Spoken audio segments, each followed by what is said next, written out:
Goodbye to watching movies in the cinema or even just enjoying a theatre experience because Netflix has officially bought Warner Brothers. There is a multitude of things that are wrong about this, and I'm going to go into detail about it. If you haven't already, I have a previous video out about why Warner Brothers had to be bought out and why they also didn't. This article is from April 2025, taken from Variety themselves, where the Netflix co-CEO said that what does it say about the consumer trying to tell us that the people would rather watch movies at home instead of enjoying a theatrical experience? So pretty much they're going to kill cinemas just like the way they killed Blockbuster, and as such have movies like their new Knives Out coming out, have a limited release in certain theatres everywhere, and then it's going to be straight streaming. These are just some of the projects that Warner Brothers owes that Netflix will now acquire if this deal goes ahead.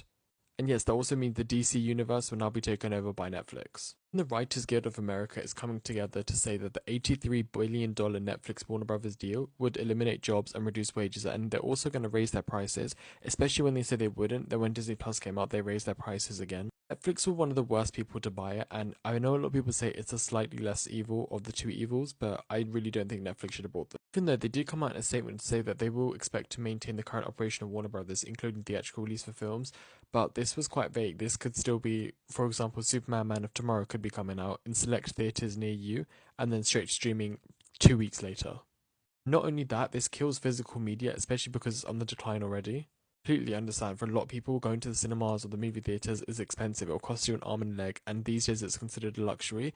But I feel like Netflix also buying Warner Brothers just is going to make the prices go up and up, especially for movie theatres and even for their own streaming platform. And not only that, Paramount are also now blasting Warner Brothers for favouring Netflix. In the LA Times article, it goes on to talk about how Netflix was favoured in the auction, claiming they abandoned fair dealing, and they already had an outcome in mind on who they were going to sell to. It's not unrealistic to say because cinemas were already dying, but especially before COVID, when Top Gun Maverick relaunched cinemas and got people to go back into cinemas, especially with Tom Cruise advocating for it.